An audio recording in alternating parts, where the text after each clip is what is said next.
Kami yang beranggotakan 3 orang, saya Didi Firmansyah, saya Rizky Brinurtanto, saya Yuvan Surya Pratama. Baik, langsung saja analisis genetik pada olahraga.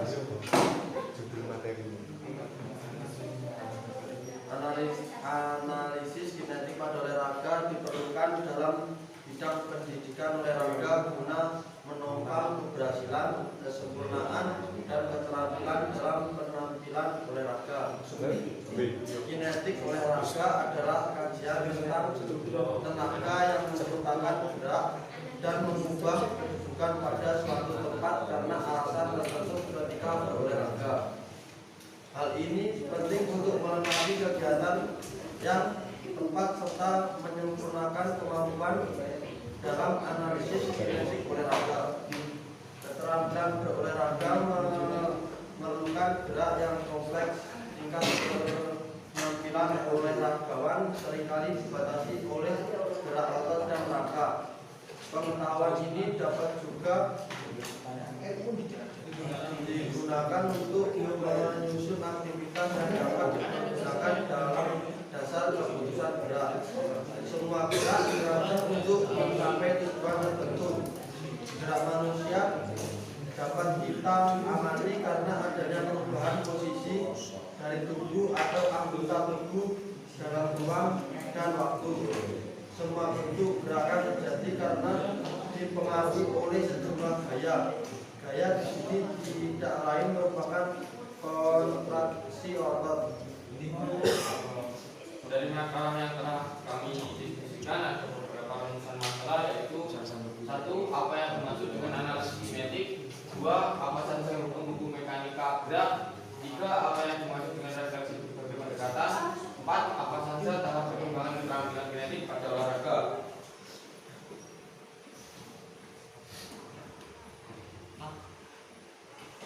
Kemudian yang pertama, analisis genetik olahraga. Gerak dalam statika ialah bagian dari dinamika di mana mempelajari gaya yang ada pada keadaan seimbang. Salah satu ketakasan yang pokok di dalam olahraga ialah kemampuan untuk mempertahankan keseimbangan dalam berbagai keadaan, sehingga diperlukan perhatian khusus mengenai faktor-faktor sebagai berikut. 1. Tinggi dan umur. 2. Luasan tempat berlumpur. 3. Hubungan antara garis berat dan tempat berlumpur. 4. Berat tubuh. 5. Gaya yang bekerja pada tubuh. 6. Susunan secara segmental. 7. Koordinasi antara otot-otot. Selanjutnya, fase lain yang tidak kalah pentingnya menghasilkan gerak yang efektif, yaitu fase gerak lanjut. Gerak lanjut merupakan penerapan dari hukum Newton. Contoh 1. Gerakan melempar, menolak, menendang, dan servis. Misalnya sekali tubuh atau anggota tubuh bergerak, maka ia akan cenderung bergerak terus. Gerakan lanjut harus dipertahankan dan dimanfaatkan dengan demikian aktivitas tersebut dalam alamiah dan wajar. Selanjutnya dapat dari berikut adalah: A. Gerak lebih terkontrol. B. Irama gerak dapat dijaga. C. Dapat mengkombinasikan pada pola gerak yang berurutan. D. Lebih stabil. E. Memperbesar akurasi. F. Lebih efisien. G. Menjaga gerak. Contoh dalam penyajian tematika analisis genetik olahraga cabang olahraga sepak bola, teknik menendang dengan tahapan sebagai berikut. 1. Pola umum gerakan. Pola umum gerakan menendang dengan punggung kaki tentunya akan melibatkan seluruh bagian tubuh. Namun ada yang terlibat secara langsung dan ada yang terlibat secara tidak langsung. Dari mulai kepala sampai ke kaki harus saling mendukung dan harus selaras. Saya sehingga tercapai suatu gerakan yang efektif dan efisien. 2. Persediaan yang terlibat langsung pada gerakan tersebut. Sendi bakul, sendi lutut, sendi pergerakan kaki. 3. Otot-otot yang dominan pada gerakan. A. Otot pada paha depan. B. Otot-otot paha tengah. C. Otot-otot paha bagian belakang. D. Otot-otot tungkai bawah. Baik, adapun hukum-hukum mekanik gerak. Menendang dengan punggung kaki dapat dianalisis berdasarkan pendekatan hukum mekanika gerak yang berlaku. Contohnya, 1. Berdasarkan hukum Newton 1, satu benda akan tetap diam atau bergerak jika tidak ada gaya yang bekerja padanya. Kaitannya dalam menendang bola dengan punggung kaki adalah bola itu akan bergerak karena ada gaya yang bekerja pada bola tersebut. Makin besar gaya tersebut diberikan pada bola, maka semakin cepat pula laju bola. Berdasarkan hukum Newton 2, kecepatan suatu objek perbandingan lurus dengan gaya penyebab dan perbandingan terbalik dengan masa objeknya. G sama dengan mxa, di mana G sama dengan gaya, M sama dengan massa, A sama dengan percepatan. Kaitannya dalam gerakan menendang bola dengan punggung kaki adalah percepatan bola perbandingan lurus dengan kecepatan tendangan dan perbandingan terbalik dengan massa bola. 2. 3. Berdasarkan hukum Newton 3, setiap aksi akan menimbulkan reaksi yang sama dengan lawan. Kaitannya dalam gerakan menendang bola dengan punggung kaki adalah gaya yang diberikan kepada bola tersebut, maka menyebabkan bola tersebut memberikan tekanan kepada kaki yang besarnya sama tapi berlawanan arah terhadap kekuatan tendangan.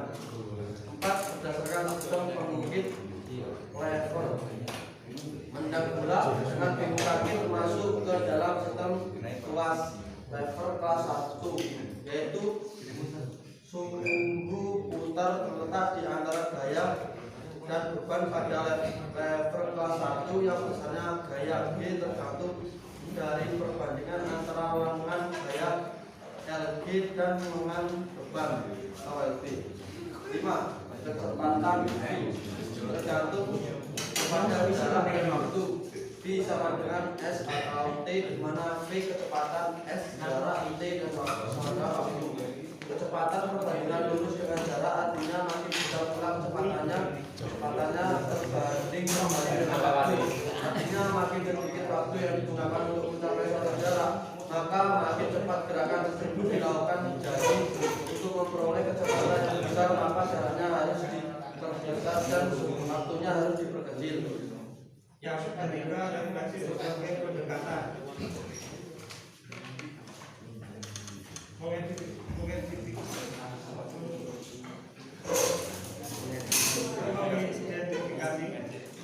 Pendekatan yang terkaitan dengan penempatan tindakan paling sesuai dengan tingkat perkembangannya.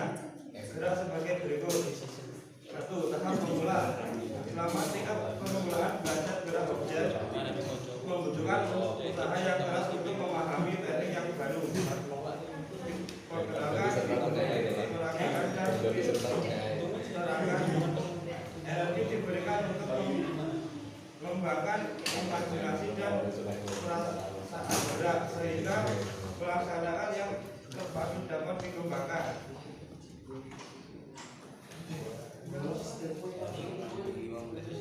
1. Tahap psikomotorik didominasi oleh perencanaan dan melaksanakan strategi yang efektif.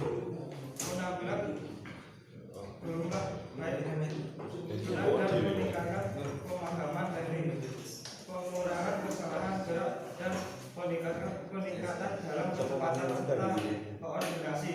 2. Tahap lanjut. Tahap lanjut telah dapat memahami dengan baik keterampilannya, bahkan dapat mengoreksi diri sendiri tetapi tetap memerlukan pelatih teknik untuk melakukan perbaikan tertentu.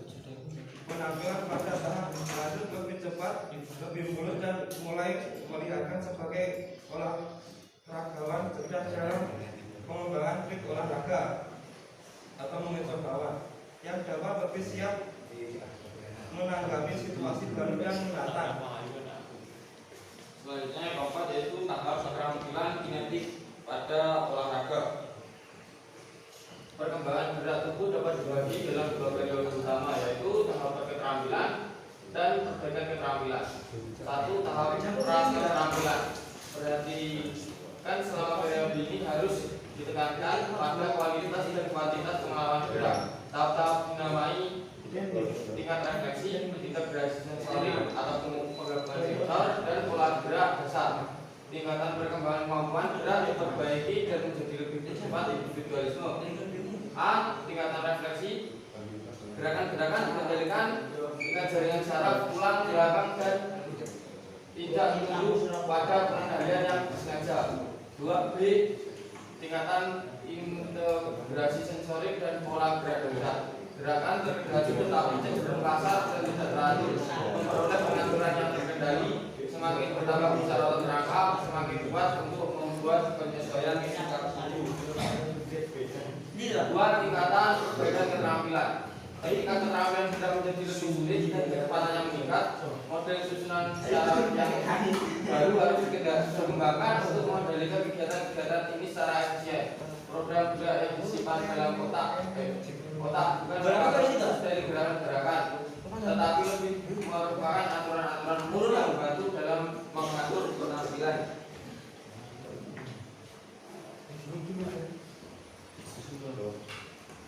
Baik, untuk kesimpulan, berdasarkan pembahasan di atas, maka dapat disimpulkan bahwa kinetik olahraga merupakan tenaga yang menciptakan gerak dan mengubah kedudukan pada suatu tempat karena alasan tertentu. Gerak yang efisien dapat menopang keberhasilan penampilan olahraga. Segala bentuk gerakan terjadi karena dipengaruhi oleh sebuah gaya. Gaya di sini tidak lain merupakan kontraksi otot. Gerak dalam statika merupakan bagian dari dinamika, di mana mempelajari gaya yang ada pada keadaan seimbang. Titik berat tubuh manusia ialah titik tangkap gaya berat tubuh manusia itu sendiri. Ketangkasan yang pokok dalam olahraga ialah kemampuan untuk mempertahankan kesimpulan dalam berbagai keadaan. Keterampilan seringkali sangat tergantung pada kemampuan seseorang untuk mempertahankan keseimbangan tubuh secara periodik, memindahkan gerak tubuh untuk mendapat kestabilan dan membuat gerak. Kinetik olahraga pada perkembangan keterampilan diklarifikasikan menjadi 3 tahap, yaitu tahap pemula, permulaan belajar gerak. Tahap menengah didominisikan perencanaan dan pelaksanaan strategi yang efisien, dan tahap lanjutan di tahap ini dapat memahami keterampilan dengan baik, bahkan dapat mengoreksi diri. Pada keterampilan olahraga, penampilan yang berhasil membutuhkan kecepatan dan ketepatan. Hal tersebut harus ditekankan sejak awal masih belajar. Baik, terima kasih. Mungkin ada pertanyaan dari rekan-rekan yang ingin diajukan. Ini Mas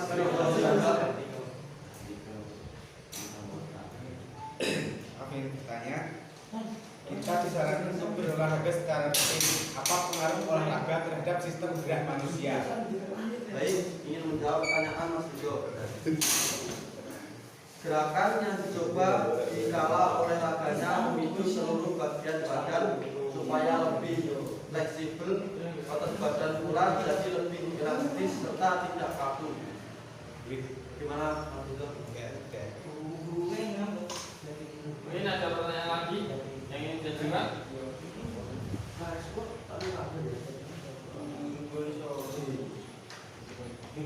Namun